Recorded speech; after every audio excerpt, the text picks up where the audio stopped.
This week on Whiplash, we're stepping into the medieval world, and nothing about gender looks the way you've been told. I sat down with two medievalists who unpack how saints, stories, and bodies in that era were way more expansive than the gatekeepers claim. It's a conversation about not being alone, about recognizing ourselves in the past, and about how the archive refuses to behave. If you've ever wondered whether queer and trans people have a place in Christian history, this one is definitely for you.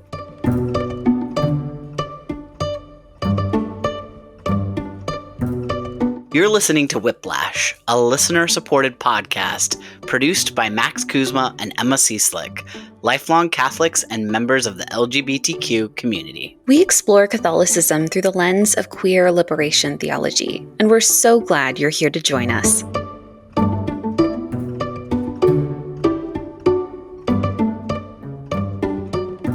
Today, we're kicking off a conversation that Emma had the chance to record with two incredible scholars whose work has been reshaping how we understand gender, sanctity, and embodiment in the Christian past. Yes!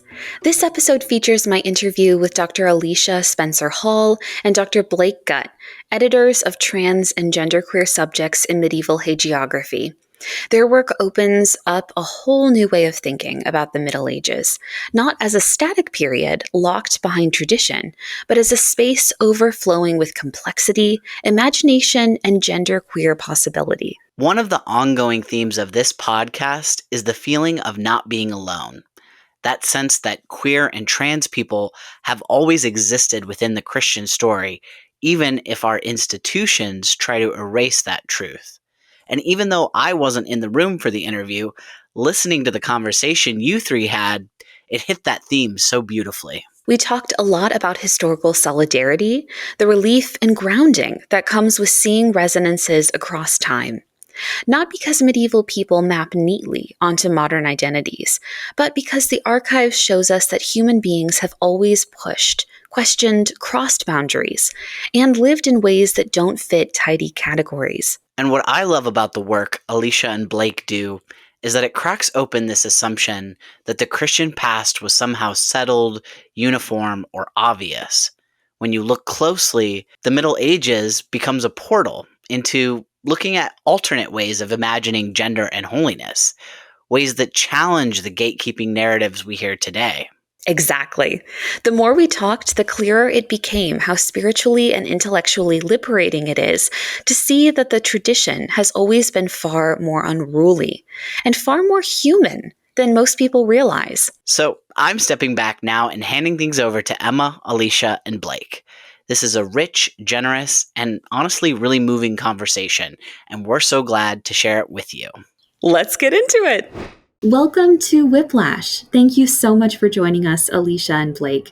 Before we get started, I want to introduce you both to listeners, including your amazing work. Alicia Spencer-Hall is an honorary senior research fellow at University College London. Their research interests include medieval hagiography, disability, gender, digital culture, and film and media studies. Her first monograph, Medieval Saints and Modern Screens, Divine Visions as Cinematic Experience, was published by Amsterdam University Press in 2018 and is now available open access. Trans and Genderqueer Subjects in Medieval Hagiography, a collection co-edited with Blake Gutt, was published in 2021. Shortlisted for the Transgender Nonfiction Award at the 34th Lambda Literary Awards, the volume is now also available. Open access! Yay! Their second monograph, Medieval Twitter, was just published by Arc Humanities Press in 2024. The book analyzes the ways in which Twitter shares key similarities with medieval literary forms, texts, and narrative techniques, offering an innovative methodology of interdisciplinary literary criticism that poses vital questions about the politics of medievalism today. Earlier this year, their collection, Disability and Sanctity in the Middle Ages, co-edited with Leah Pope Parker and Stephanie Grace Patinos, was published with Amsterdam University Press. Find Alicia on Blue Sky at aspencerhall.bluesky.social. And Blake Gutt is an assistant professor of French in the Department of World Languages and Cultures at the University of Utah.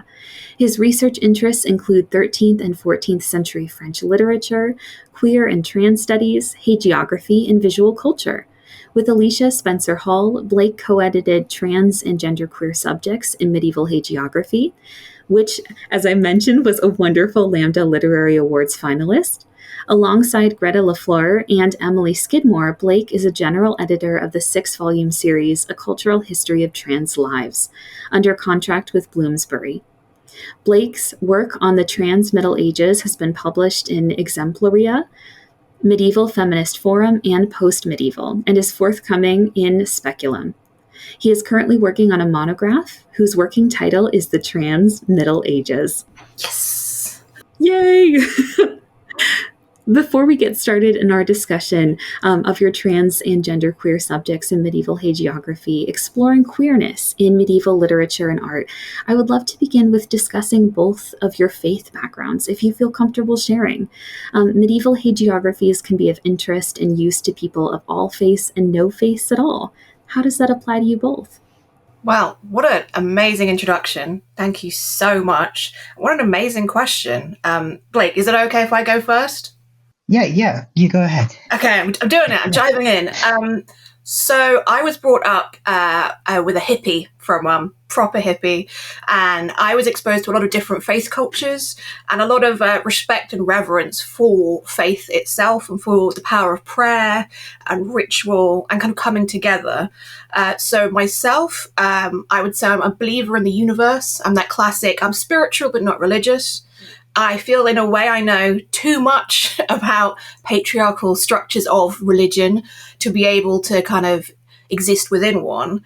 But I think my background in understanding the way that faith matters to people and matters in lives and the way that you can reorient yourself in the world through reference to this big other, as it were, it actually really kind of helped me get to hagiography. But a fun fact, I went to university only going to do modern stuff. Literally, after the year 2000, that's it. And I had an amazing lecture by Bill Bergwinkle, who went, look at these saints. Ooh, look at these medieval saints. And from that first encounter, and it really was an encounter with medieval hagiography, me who, not a believer, didn't go to church, it wasn't about that. It's about these lives coming into being, people trying to figure out who they are most authentically in the world. And I think that speaks to everyone of kind of every faith and no faith at the same time. Yes. Okay. Yeah. I should jump in. I think I was the one who suggested this question, and I think I loved your answer, Alicia, because it's giving us a kind of a way to kind of jump into the Middle Ages, to bridge the kind of potential gap between where we are now as modern people and the medieval stuff we're going to be talking about, which to some people might seem quite distant, but we're kind of pointing out some of the ways already that it can feel quite close. So, I mean, my parents, when they're bringing me up, were both atheists, although they were both raised in different faith traditions. My mum grew up Catholic, my dad grew up Jewish.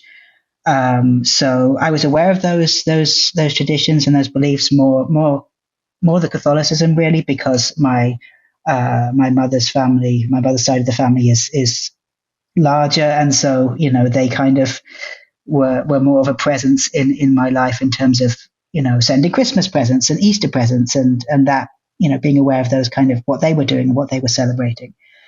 And then the other thing is that in the UK, where Alicia and I both grew up,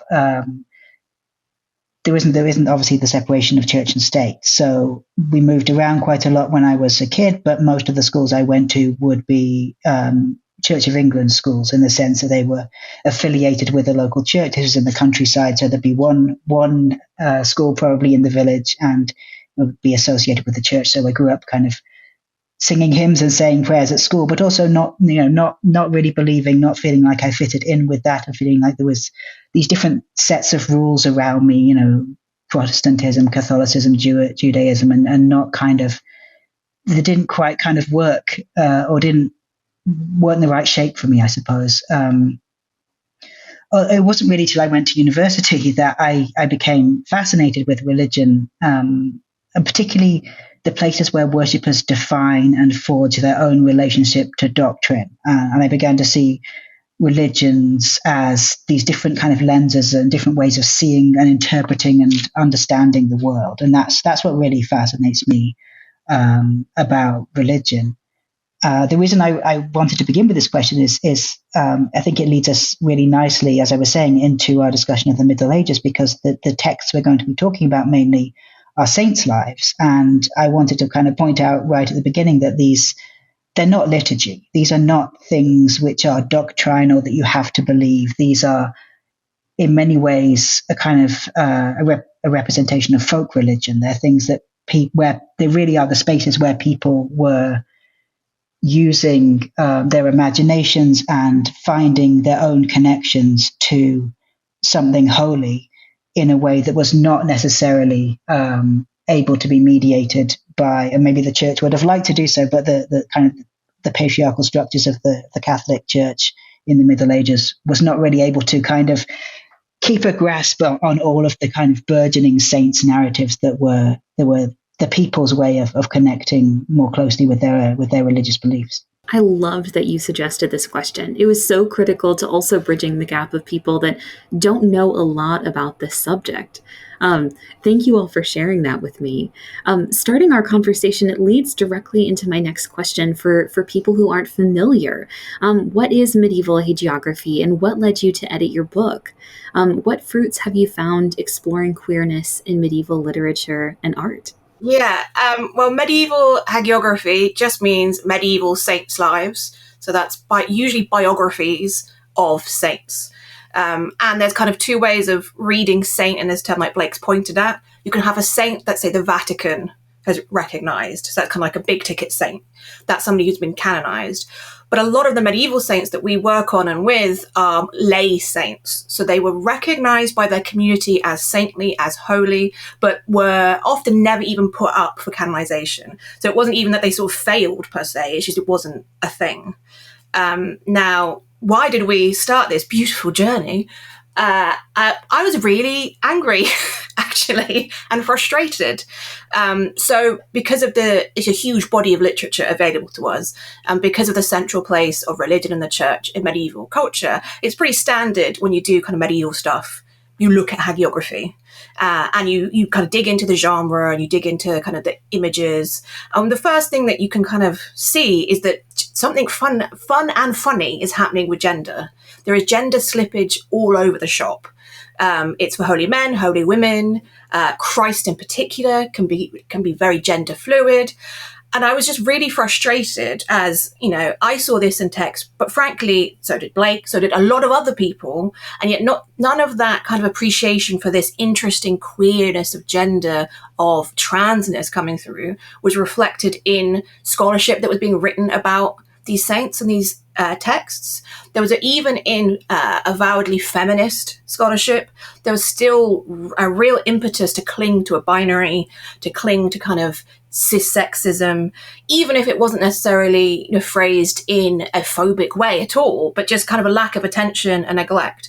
And I was so frustrated that I thought, let's put together some conference panels to get some speakers together.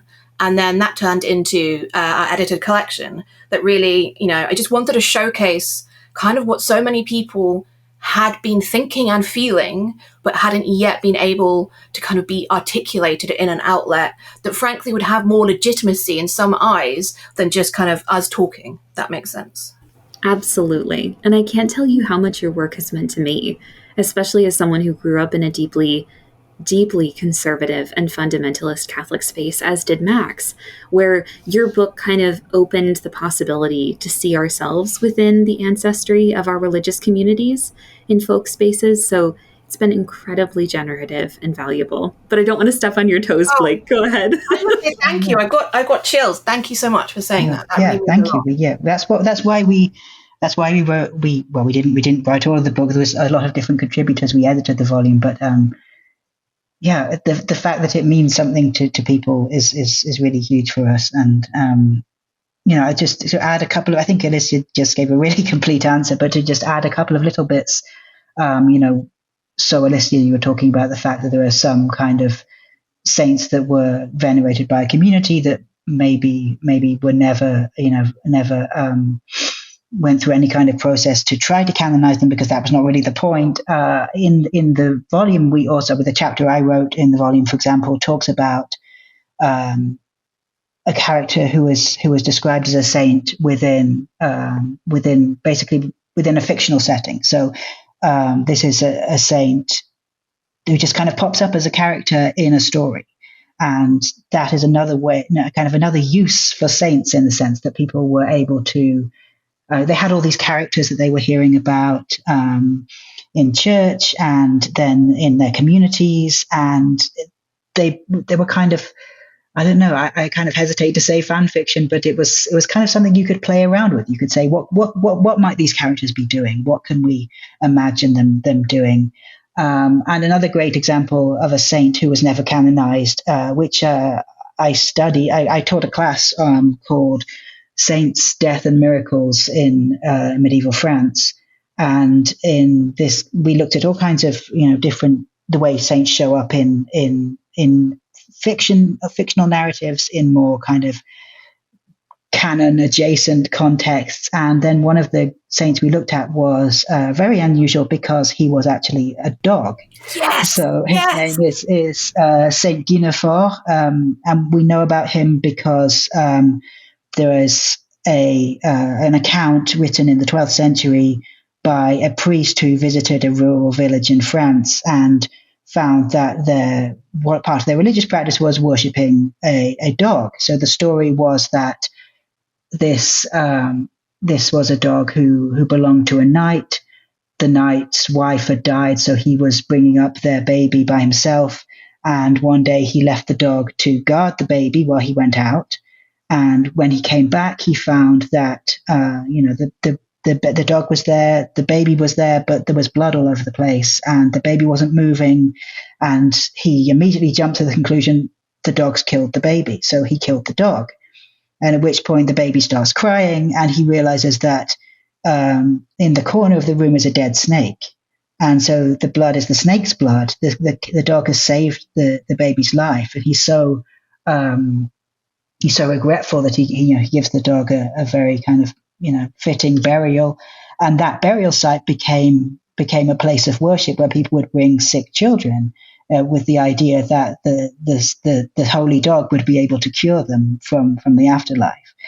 So part of what the priest was complaining about sounds like some actually quite unsafe practices. I mean, they were apparently lighting candles. You had to leave the baby by the place where the dog had been buried, light some candles, and then go away and leave the dog saint to do his thing in peace, which was, leaving a baby with a lit candle is not a great idea. But his really major concern with that was a dog cannot be a saint, and animals do not have souls. Absolutely not. You have to kind of extirpate this faith tradition from the community, because this is not acceptable. So I used that as a really interesting way in explaining to the students in my class that these were sometimes what we can clearly identify as hagiography is something which is actually going directly against the doctrines of the church. Absolutely. That's so fascinating. That's so cool. And in fact, if you go on DeviantArt, Saint Guinefort is quite popular on DeviantArt. They have pictures of him. People are still inspired by the story to draw pictures of the saint. That's so cool. That is so cool. I'm definitely going to have to look it up. And what a niche story behind that goes into these histories. On that line as well, and I think it's important to mention that we know terms like transgender and genderqueer, along with disabled, were not used during the Middle Ages. How can scholars identify queer and disabled saints and saint whose stories resonate with contemporary identities today, that tether to who we are, just as we think critically about dogs and their sacred role and how they connect to our understanding today? Okay, I've just got two things to say, just quite quickly. I mean, the first one is feelings when you in recognition, when you something we both written and talked about quite a lot, is that trans people in the modern day are often kind of invalidated, or it's a tactic used to try to invalidate the existence of trans people, is to say trans people are new, trans people have no history, and that leads to people kind of second guessing and doubting themselves. Modern trans people, when they read about the past and they see somebody they say, oh, that person reminds me of me, that story has some resonance for me. So we absolutely encourage people to say, yes, if you feel something, then there is something there. There is a connection to be made, and the history doesn't just belong to cis people. I think if a cis person says, oh, I feel some connection, or I see some resemblance between me and this person, whether it's a fictional character or a known historical figure in the past, people will say, oh yeah, that's absolutely reasonable. But if a trans person says that, they say, oh, you're projecting, you're inventing, that person could never have understood their identity in the way that you imagine they did. And even if that's true, even if we understand transness now in a different way to people whose gender was not normative for their time, their culture, their society, there are still connections to be made there. And so I'm sorry, I'm trying to think of the author's name. Carolyn Dinshaw, wrote this. One of the really influential kind of formulations she gave us is the idea of touching across time, that there is some kind of way we can reach back and find this queer connection. And then the other thing is the trans method of just reading what it says. This is something that Alicia was alluding to earlier, that often the trans methodology when it comes to these texts is literally just taking them at their word, because a text will say something like, and then he was transformed, he was born a woman, but then he was transformed into a man, and it was a miracle. And people will read the text and they might say, well, that's just clearly it's a metaphor. That's not real. Or a person who was assigned female at birth and chose to live their whole life as a monk, for example, and then after death, when their body was being prepared for burial, is often the story, this person's physical morphology was discovered. And then people said, oh, this is really a woman. So literally, I'm just taking the text at their word, taking these people at their word when they show us how they are living their authentic lives. Those are actually really powerful tools. And I think that was, I'll let Alicia talk about this, but I think this is part of the reason why they were saying that they found it so frustrating to read these texts and then find that a lot of the criticism and the academics writing about the texts were kind of explaining away things which just seemed really obvious and which kind of reached out from the past to grab us as queer people. Yeah, absolutely. And I mean, my favourite counterpoint for people saying, well, transgender, that didn't exist as a term. Well, neither did heterosexual. But yet you say everyone's heterosexual in the past. So, like... Alicia, yes. Yes, call it out. In terms of this, it's both, like Blake's saying, for me at least, is kind of how we meet ourselves in the past. It is to do with affect and rigour, which I think is something that is often taken by more traditionalist people who are somewhat scared of kind of the transing of the past, that these two are a paradox, but it's not at all. I'm inspired at the moment particularly by the work of Basil Price on the trans affective commons and how we can recognise in pre-modern texts characters who might not, again, express themselves quote unquote as trans, but in their practices, in their feelings, and the way they make us feel, there is that trans kinship, and that is important and powerful. And the other thing is, it's not just kind of scholars being unable to sort of like take the source at its word, as it were, but it's also having to deal with layers and layers of transphobic editorial. Often, you have classically, my favourite cases are when a modern editor or Victorian, also many of them, will quote unquote fix a text. So say there's a use of a pronoun that they think, well, but the beginning of the text that said this was a he and now it's a she. Clearly that was a scribal error. I will fix it. And they will often also do that in an invisibilized manner. So they won't even say, like, I have changed this for this reason. And then you have your problem as a modern person coming to it, having to literally unpeel this kind of many layers of the onion, like, wait, what was that? What was that? And that can often be a source of kind of joy when you make the discovery, but also intense frustration that, not everybody is going to have the 12 language skills you need to be able to go through all these layers, to go and visit a manuscript. So it's kind of the rigor is so important, but it's also kind of part of the challenge of this work is actually getting to the bones of the text, as it were. 100%. I love also how this brings into frame ideas of historical solidarity, of finding communion with people across generations. And it directly leads into my next question. In what way do these hagiographies disrupt or complicate cis heteronormative understandings of divinity and sanctity as we understand them today? In every way. That is my very short and triumphant answer. I think that's what kind of circling back to why the volume exists, that if you actually meet these texts, these lives, everything about it is not cis heteronormative. And that's the point. And there is both joy and pain in that for these saints. Particularly, my favorite darling is the super genderqueer Christ. It's, Christ is masculine, but he's also only of female flesh from the Virgin Mary, but then he is your bride, but then he might be your it's they are all over the map.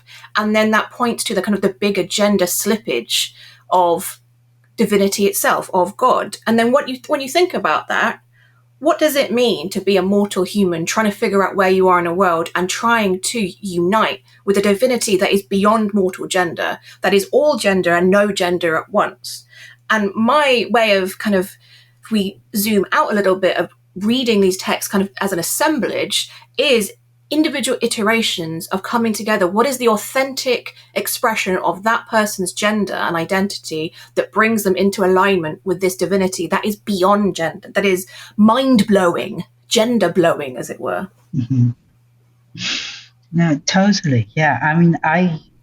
One thing that I feel like I alluded to, but didn't really maybe properly kind of flesh out earlier, was this idea that there were these kind of series of stories of saints in the Middle Ages, people who were assigned female at birth, who entered monasteries, who chose to live their lives as monks, were assumed to be male by everyone around them, or in some cases assumed to be intersex, and who deliberately lived that way, expressing their most authentic self before the God that they believed in. That was the most authentic way for them to both be themselves and to approach divinity. And the way it's very frustrating, these people were often known, previously known in scholarship as transvestite nuns, until trans studies comes along and goes, what if we took these people seriously when they choose to live their whole lives as monks, knowing that, when you present yourself before God, that's when you're supposed to be most authentically embodying and presenting yourself as who you really are. You're supposed to present God with nothing but truth. So knowing that, surely we can assume that this was it seems to be a deliberate act, and maybe these people who lived all their lives as men actually were men. So it seems really obvious when you say it like that. But there's so much kind of, these, as you were saying, these accreted layers of scholarships that, it's I don't know, the frustrating thing about academia sometimes is that it's really hard to, if you write something, if you write an article, they want you to reference everything. They want you to say, okay, where's your proof for that? Mm-hmm. Who else has said that? Who else has demonstrated that already?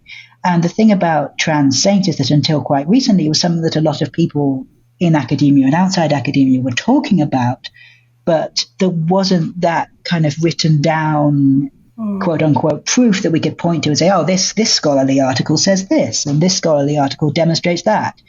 So it's kind of overcoming that hurdle of being some of the first people to put that in print, in a scholarly context, in a journal or in a book which is published by a university press, where people can say, oh, look, now when I talk about that, I have something to reference, and now I can be taken seriously by the academic community. Sometimes working in this field can enact damage because of the amount of transphobic and queerphobic literature you are expected to wade through, which, okay, you know, we're good at our professions, we'll do it, but then to cite as authoritative.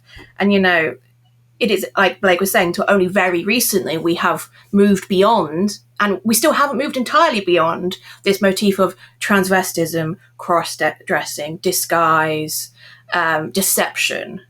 And that can actually be a weight on doing the scholarship, and a huge obstacle to people, you know, engaging further with the sources. So that's another reason I think I'm proud of our volume, is that kind of giving people a different starting point that then hopefully will empower people to read the necessary background, which is bad and hard and messy, but at least be equipped with that sense of confidence that no, that what you feel is there is still valid, that, you know, you are not alone in the archive going, what? And that's powerful. That is so well said. And I appreciate you also calling that out, because I think in many of us who are not in academic spaces, most of the material that we find around these saints within our lives are specifically coming from and justifying a transphobic worldview and understanding of who they were. So providing grounding and historical understanding, and in some ways legitimacy to the feelings that we have in encountering these people, is critical. Absolutely. And I mean, a final thought on this is just the idea that, particularly Blake's talking about the trans monks, and, you know, this is a corpus of text, whether it's not just there's more than one, for example, but it also that a specific trans monk's text will get retranslated and come back over and over. There are waves, centuries, where these stories are compulsively told and re-narrated and coming at you. And for me, that is part of the value of this work, is saying, look, you know, these trans lives, they're not just their existence, but their validity was something that had to be articulated and kept being articulated. And it maybe you need to say it in a different way, literally a different language and a different context. But the fact that they keep coming, the fact that there's almost like kind of a wave that keeps saying, no, we are here. We are still here. Our story must be told, I think is also a very powerful thing to recognize. Because I think in the very kind of the most transphobic view of it is like, well, there was like a monk, okay, and, you know, actually it was just a cross-dressing monk anyway. You know, put the lid down. When you see these, you know, so many of these figures, but also so many versions of their texts in so many of the micro contexts and cultures of Western Europe in particular, that in itself says something. And that has a power, I think, to modern trans and queer people. 100%. It made me think of 2 weeks ago, I had the opportunity to see, once it opened, Spectrum of Desire, based out of the Met Cloisters. And it was such a spiritual homecoming experience to see with my own eyes, like, text describing and illuminating the life of Saint Marinos, to see text talking about Saint Wilgefortis, to see text like exploring and extrapolating like the side wound isolated from Jesus's body, which was so interesting. And just as you say, I think there's something so inherently powerful about that. For sure. And I think there's a connection here also to the draw, almost like the charisma of medieval sanctity saints for queer and trans people anyway. You know, we talk about Saint Sebastian, yes. It can be the ultimate queer icon.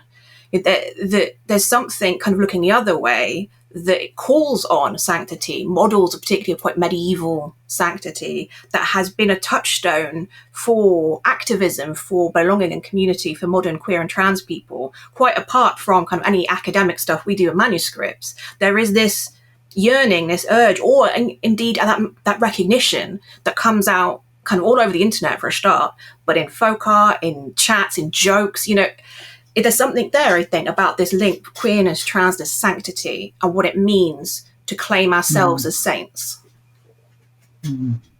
Yeah, I mean, somebody asked me about this. A friend asked me about this a while ago, saying, you know, what is this thing, you know, about trans people kind of claiming holiness? What is that really about? And my answer to that was, you know, in Psalm 139, it says, I am fearfully and wonderfully made. And that's, you know, we imagine that's a cis person talking. So when trans people kind of claim sanctity or holiness for their own embodiments, their own identities. It's not about saying, oh, trans people are better than cis people. It's about saying we are just as good. And we were made, if you believe in a creator God, we were made just as intentionally to be who we are. And it's again about authenticity. If I could just mention one more thing, sorry, you get us talking about this, and we can go on for days. When I tell you, I was like, this is so incredibly wonderful, and honestly, Blake, you went into my next question of kind of, I think there's this presumed opposition between queerness and religion that you're speaking to. So please keep going. I am ecstatic and excited. Yeah, so I respond because obviously we in our work, in particular in this volume, we talk about individual people, either both historical figures who we know really existed and literary characters who are kind of thought experiments to some extent, demonstrating that at the very least people could conceptualize a transition or a transformation of gender, and that was an interesting thing to people and that they like to talk about it. One of the things I'm thinking about in my own writing at the moment is the fact that binaries are never enough. When you really try to conceptualize and understand, life, the universe, and everything, you can't do that just with binaries. It's thinking about the ways that transitions or transformations might happen, or the places where the binary fails or slips, or things that are outside or beyond binaries. That's you can't do philosophy, you can't do theology, you can't do any kind of you can't create any kind of system for understanding the world without it. And that's what really fascinates me about medieval theologians. The fact that they were wondering all the time, and they were asking these questions. They were asking things like, what's going to happen when we get reincarnated? What is the reincarnated body going to look like? Are we going to be identical? Is there a perfect body that we're all going to inhabit? Will we still be male or female? If we're disabled, what's going to happen to our disabilities? Are they going to disappear? What's going to happen to wounds that we had? And it's impossible to imagine heaven without something that's beyond obviously something beyond material bodies, but something which is beyond the things that demarcate us and separate us in some ways and put us into little boxes in the material world. There's also discussions that the theologians were having about what's called the primal androgyne, the idea that the first created being was in fact both male and female, that Adam and Eve, when they were created, were one being, or that Adam had two faces. This is drawing on both on it's kind of bringing some Platonic thought, but also there's a specific midrash, so Jewish scholarly interpretation of Genesis that says Adam was born with two faces, and then God had to split them along the middle to separate Adam into Adam and Eve. And even if you take the more traditional, because the thing is that a lot of this stuff was being discussed and wondered about, and we have all those traces and the evidence of those conversations, but gradually we do kind of see the theologians kind of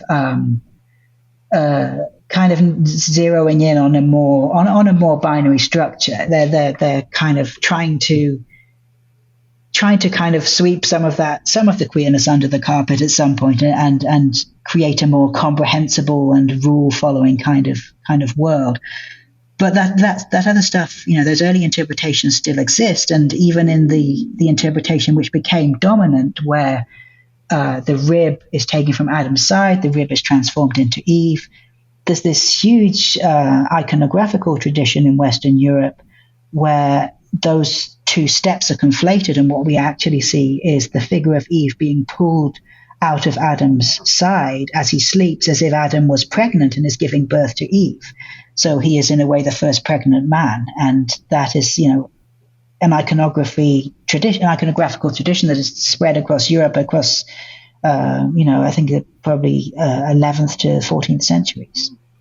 I think what you're talking about there, Blake, makes me think of another difficulty that people have had with reading and seeing these trans and queer lives in the sources is quite, a basic understanding of transition as like a before and after. like an A to B, rather than transition itself as an ongoing becoming, and that can ebb and flow, that there can be moments of a decisive from A to B, but then it is much more multifarious, much more, again, I'm using my hands, like I'm sensuous, temporally and otherwise. And I think that's where you get quite a lot of like the gotcha comments of like, well, this trans monk at the end, yeah, it was shown not to be. It's like, well, but that again, that you're coming from that at a very rudimentary understanding of what transition is, and also affirming value only to fixity. The idea that it didn't stick, therefore it wasn't a valid life experience for this person to be, again, live as a monk, be venerated as a monk for like 30 years. So I think these conversations from the theologians of like ambiguity, what do we do beyond binary? Oh, we need a binary to shove everything in, but we can't. Also speak to kind of the ways we understand the transness and transition of people in the past and our relationship to them.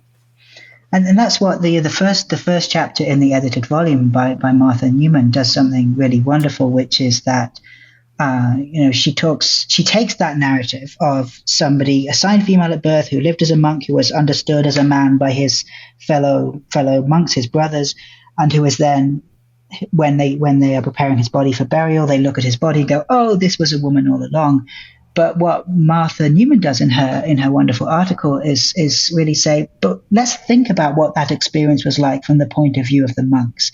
They had lived with this man, they had known him as a man, and so from their point of view, the transition that happened was after his death. He suddenly turned into a woman, and that experience for them was just as queer, just as strange, just as wonderful as the idea that somebody could live as their authentic self in a way that didn't maybe kind of fit the assumptions of the society around them.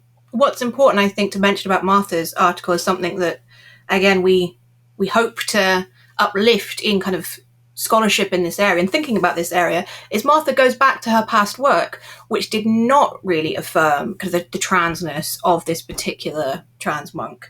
And she says, I thought about it more. I was wrong. I know more. I've done my thinking, and this is how I now approach this individual.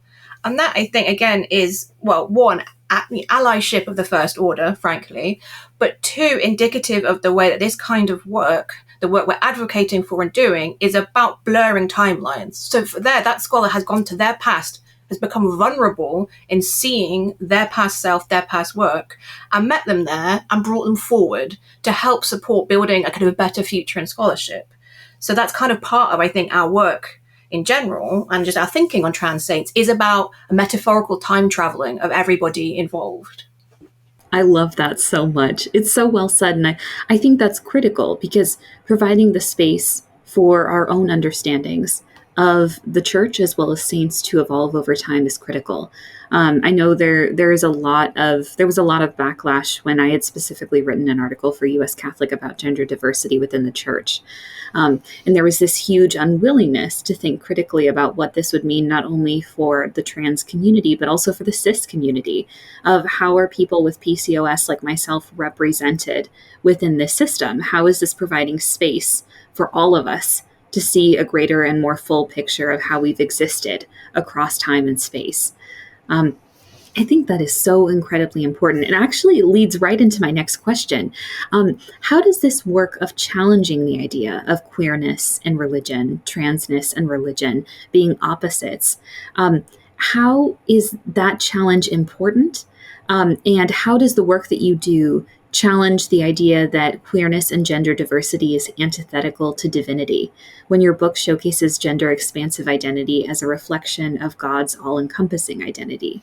I think it's very frustrating when you see, I don't know, there was a I'm not sure what the correct word is. There was a document that came out of the Vatican not that long ago, male and female, he created them, which is, talking about gender nonconformity or transness as dangerous to the correct order of the world, the kind of, God's ordained order for the world, which is just so strange to me, because the church in some ways, the Catholic Church, I think in particular, celebrates its own history and its longevity, but at the same time is not recognizing all of this tradition that exists, all of this, the fact that, again, I don't want to come across as if I'm saying things were better in the Middle Ages and we wish that everybody would go back to, clearly there was a lot of, even more than that, there was structural misogyny, structural transphobia,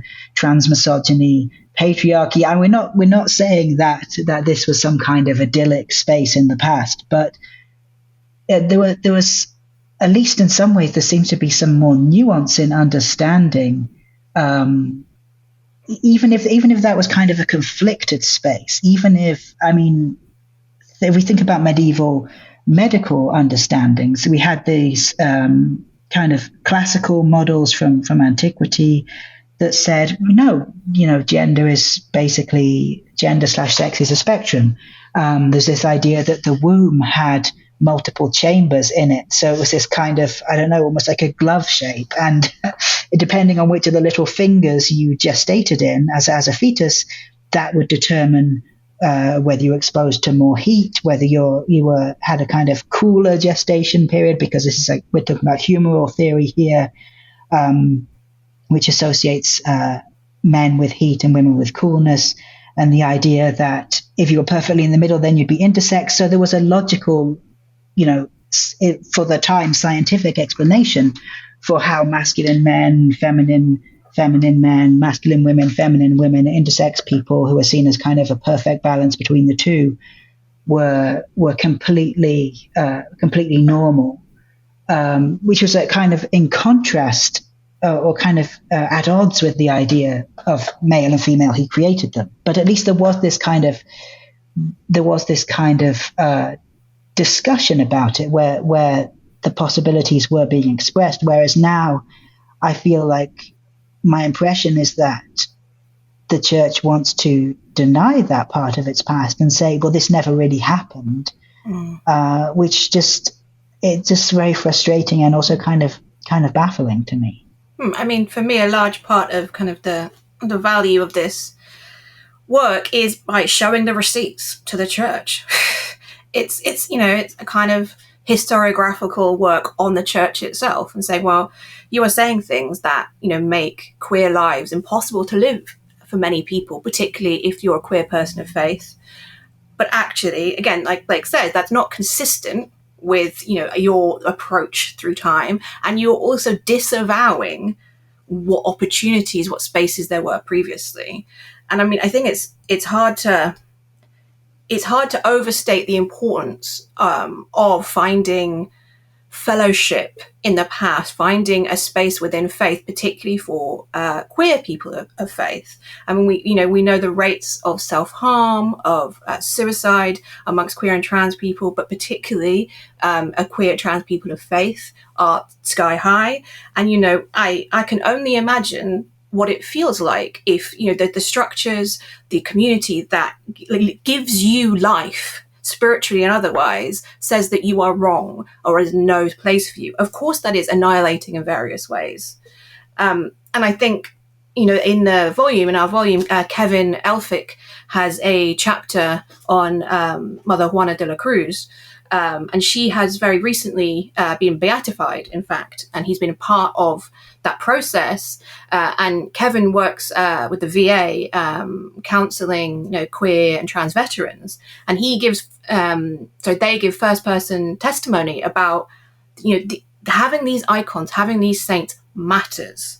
It matters to people today. It gives a sense of the survivability of their current life, of it's not even necessarily the sanctity of queer and trans life, but the possibility and the way in which that does have real material impacts. People live, people explore being their full selves with their family because there is suddenly a way for them to explain their identity, their authenticity in a way that touches where their family already live, if that makes sense.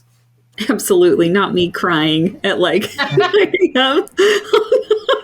on our recording. You say that so beautifully, and I think it's often difficult for us to articulate what that means.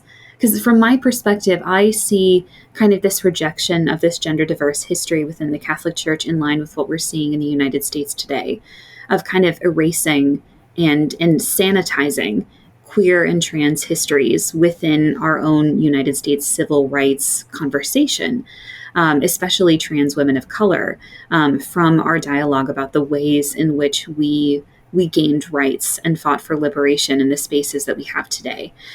So I think knowing and people understanding that they have historical queer and trans ancestors who navigated questions of divine identity, who navigated and struggled with articulating those things, even if the terms that they use weren't ones that we use today, is critical. It's life-saving, not only to us being able to see ourselves reflected, but being able to articulate why our identities are valid and important within and outside of the church.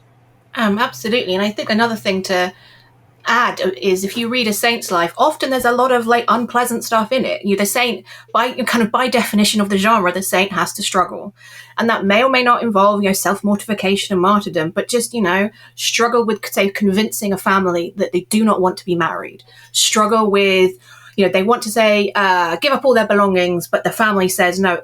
This kind of almost the banal struggles of life, of grinding to try and kind of, again, find that space, is also present in saints' life. So it's not just this kind of, oh, you're authentic, okay, you're closer to God, great. It's also, I think, people find in seeing kind of stories of people just trying to figure out how to survive, how to do it, and deal with, like, the facts that sometimes this is really bad. It's really bad. And what do I do? And the way, given the genre, given kind of the construct of the narrative, is you turn that lemon into the lemonade of spirituality, right? So now this is a means to struggle to be closer to God. And I think, frankly, whether or not you're a person of faith, there is something in that where we live in particularly queer and transphobic times. What are you going to do to survive? What kind of psychological mechanism are you going to, I see lots of crossing my feed at the moment of basically spite, survival out of spite. I will not let them win. I will live to make a point. And I think that is a kind of a parallel to this idea of a saint saying, my suffering brings me closer to God. That's how I can live in it. That's how I can accept it. And that kind of, so it's not just a positive image is what I'm trying to say. It's there's an image of survival, enduring, not being annihilated, because you will not allow that. One of the things we say in the introduction to the book is that, biography / autobiography has been seen as like the trans genre, that trans people are allowed to exist in kind of a literary space in the present when they are being confessional. They're telling you all about themselves and the weird things about them, that supposedly, the things that other people might find strange or interesting. And there's something there that's kind of similar to hagiography in the sense that these are, by definition, they're usually biographical, much more rarely autobiographical, but they're saying this is a story of an unusual person whose life had a particular meaning. And seeing these kind of models of possibility for living in ways that our society is telling us, whether we're a medieval person, whether we're a modern person, this is a way that this person lived, and maybe some people didn't like it, but they just went ahead and did it. And that can be a really kind of powerful source of inspiration. Even for somebody who couldn't fully embody everything that their hero or heroine or that they're reading about in the story could, there can still be a really important connection there. And I mean, there's also one that's really interesting kind of paradoxes or kind of another kind of struggle that was happening in the medieval church, that even if this was so imagine there's a saint's life, it talks about a woman who is a saint who does extraordinary things. By definition, she's going to be defying the kind of patriarchal expectations for her. So the church had this really interesting struggle of saying, yes, this is a wonderful story about a woman who was unique and she moved closer to God in these very specific ways.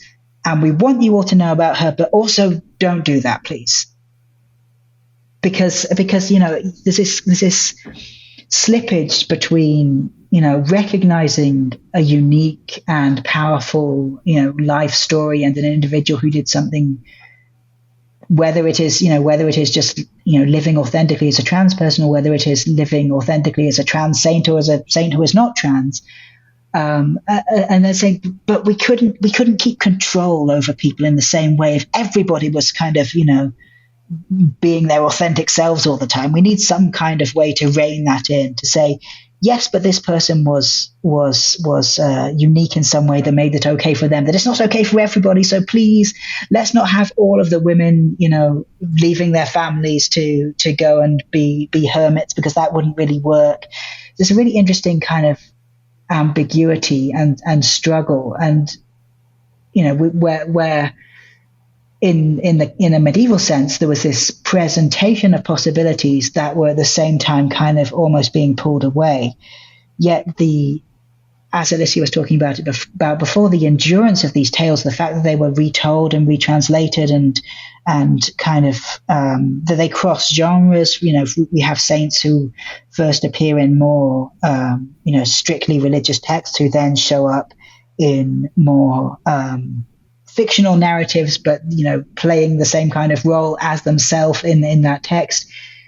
It shows the power of those models, those possibility models for showing people other ways of being. And that's something where there really is a link between the role that the saints, as I said, whether they were trans or not, were playing in the Middle Ages and in medieval Christian culture, versus the roles of these kind of, I think we talk about them as lighthouses in the introduction to the book, the idea that they stand out because they're different, but they spread light around them by showing a different way to be. And I think what's really crucial here, Blake, sorry to jump in, is no, you go ahead.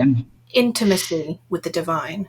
So in a lot of the saints that I look at in a corpus of 13th century holy women, it's all about these women building a very close relationship to God without the church necessarily. So in visions, for example, they would receive the Eucharist, so they can kind of go round the clergy. They don't necessarily need a church space, though they can. And their texts are very interesting in situating them as well. We need the church on one hand, but actually the church needs us, because we have this privileged relationship with the divine and we have intimacy. And I think there's something there that kind of the threat and the opportunity, particularly of trans saints, is that intimacy with the divine based on your authenticity of being. And that is, like Blake says, great in some cases, kind of propagandistically, but also a massive threat actually to church control, patriarchal control, and frankly to kind of cis-sexism everywhere. 100%. So well said. So well said. I think in bringing, and I wish I could stay on here and talk to you all for hours, but I wanted to end by asking, could you tell the story briefly, if you can, but no worries if not, of your favorite trans queer saint or figure within the church that you've uncovered as part of your research? One that's given you strength and interest and excitement in encountering their life. I can give you my gateway saint, as it were. I love that. Is a saint known as Euphrosyne, one of the trans monks corpus. And Euphrosyne's life is interesting to me because I first met it in French, actually, in quite kind of a later iteration of the tale. But Euphrosyne was assigned female at birth as Euphrosyne. Her father wanted her to marry, and so she disguised herself as a man and went into a monastery, and there lived as Smaragdus or Emerald, depending on the language of the text, for a very, very, very, very long time. And again, was venerated as a monk, lived as a monk. This was his authentic being.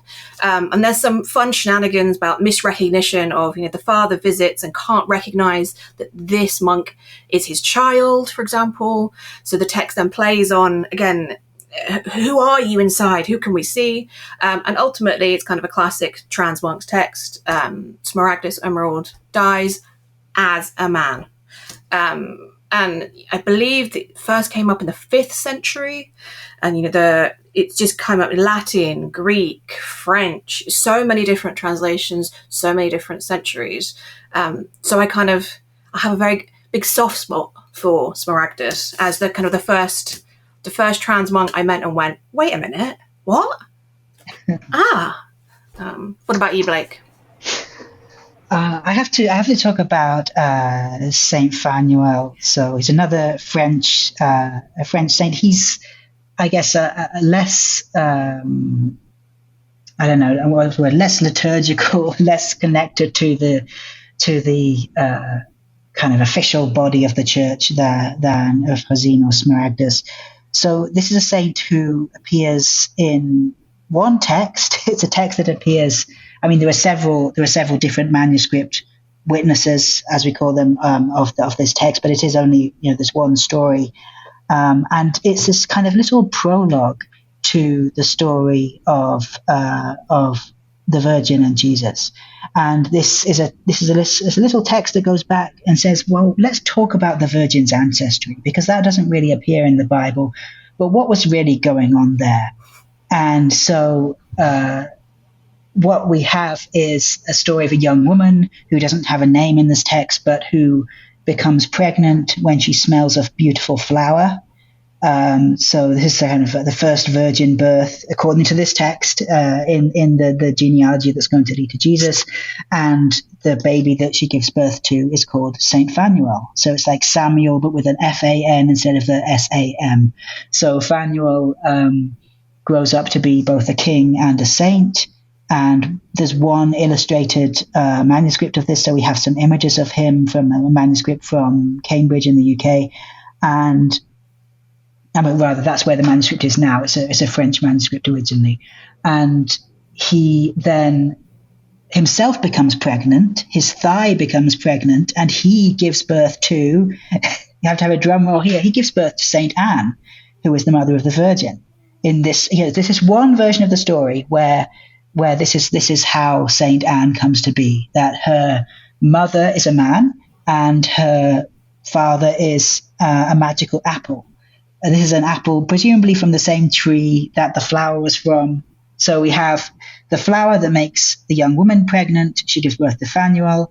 He has contact with the juice of a magical apple from the same tree. His thigh becomes pregnant. He's he has a recognizable kind of dysphoric reaction to this. He's very ashamed. He doesn't want anyone to know that he's pregnant. And he tells one of the knights who within his entourage to take the baby into the forest and kill her so that nobody knows what's happened. But of course, a talking dove arrives and says, this baby is going to be important for the incarnation of Christ. So Saint Anne in this text grows up in a bird's nest. And when she's about 10 years old, Fanuel goes hunting in the forest. He believes she's been dead all this time. He's hunting with his seneschal, whose name is Joachim. You can probably see where this is going.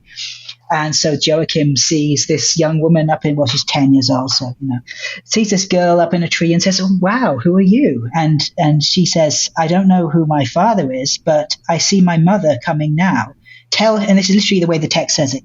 I see my mother coming now. Tell him to come to me and get me down from this tree. So she calls Fanuel her mother, but also uses he, him pronouns. He gets her down from the tree, and Joachim's like, wow, can I marry this strange woman we just found in a tree who's actually 10 years old? And, from that point on, the story, obviously they get married, and that the story kind of continues on a much more canonical trajectory. But it's just this little kind of flourish on the beginning that imagines a really weird kind of prehistory for, the most sacred kind of family history in Christianity. Is just fascinating to me. The fact that he appears in this one text, the fact that he is a man who becomes pregnant, that his pregnancy never calls into question the fact that he is a man, that there's this weird stuff, kind of this interactions with plant life.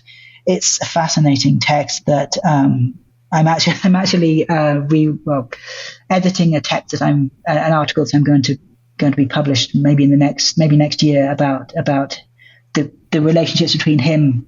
Between Saint Fanuel and trees, and the way that a tree becomes literally part of the Holy Family tree. And there's all these connections to the root tree, the tree that the crucifix is cut from. Because it's very interesting. Sorry, I know I'm talking way too much. I'm going to say one more thing about medieval Christianity. There was this really interesting tradition which I'm just been reading a lot about, where the idea is that a lot of what Christian theologians were doing in the Middle Ages were finding connections between the Old Testament and the New Testament, saying, the Old Testament definitely prefigures the New Testament, and these are really closely tied together. And one of the ways they do that is saying the tree of the knowledge of good and evil in the Garden of Eden obviously is instrumental in the fall of mankind, but actually the incarnation of Jesus and his sacrifice on the cross was prefigured because it was the same tree from which his cross, which was cut, the cross on which Christ was crucified. So this tree kind of crosses the Christian history in these texts and demonstrates the unity between the fall and the redemption. Welcome to the Middle Ages, baby. That's so cool. Thank you so much for sharing those examples and for sharing more about your amazing work. I think this was a wonderful conversation. Before we close out, was there anything that you wanted to mention or that I didn't ask you all about? I would just like to shout out Amy V. Ogden's edition of the Euphrosyne text. Yes. So Amy's translation in English is really fluent, really accessible, and it's very affordable. So if you're looking for you, dear listener, a gateway saint, I would really recommend you pick up Amy's translation. And then I think Blake and I always have to shout out kind of the foremother of trans medieval studies, Gabby Bajkowski, and her blog in particular, Things Transform, that if you are interested in this kind of area, this kind of thinking, blowing your mind with the trans Middle Ages, Gabby's blog is always a really good port of call. And if you want a kind of accessible vignettes of trans and queer saints, Kittredge Cherry's Q Spirit website has a subsection on saints, which is often quite nice to browse if you just want like a little snack, a saintly snack to affirm your presence in history. That's my go-to place on the internet. Don't we all? Okay. I love that. I have a couple of a bit more academic recommendations if you want to do a bit more of the kind of referencing in the footnotes, and maybe something that's not so much of a light read, but there's a book by Max Strassfeld, Trans Talmud, which is really fascinating and talks about the Jewish tradition and how non-binary sexes and genders were imagined in medieval Jewish thought and earlier than that as well. Leah Devon's book, The Shape of Sex, and the subtitle is Non-Binary Gender from Genesis to the Renaissance. That is another wonderful read. Transhistorical, which came out about the same time our book did, is another edited collection which collects stories not specifically of trans saints, but of trans people where we can find traces of trans people in the past or of trans thought in the past. And the one I read most recently was a book by Colby Gordon, which is called Glorious Bodies. The subtitle is, I have it right next to me. I've got to find it to tell you what the subtitle is. Sorry about that. The subtitle is Trans Theology and Renaissance Literature. So if you're looking a bit more modern than the Middle Ages, you want to talk about the Renaissance, Colby has this fascinating book which talks about John Donne, the poet John Donne, as a trans egg, for example. It talks about the theology of reincarnation, all kinds of really fascinating stuff. And it's got a wonderful trans take on one of Shakespeare's sonnets as well. So I would think loads more people should be discovering those books as well. I love it. Those are wonderful recommendations. Thank you so much for joining us and for sharing more about your incredible, incredible work. Thank you for having us, and thank you for facilitating this amazing conversation. It's one of those moments that you get to reflect on why you do what you do, and that I think is really powerful for both of us. 100%. Yeah, and I've been listening to your podcast as well. I mean, it's really interesting to That is so nice. Just to see another kind of point of view on. I grew up, I said with Catholic relatives. I'm not a kind of high control form of Catholicism at all, but to learn more about people's experiences with religion is always fascinating to me. So thank you for everything you do. Thank you. That means so much.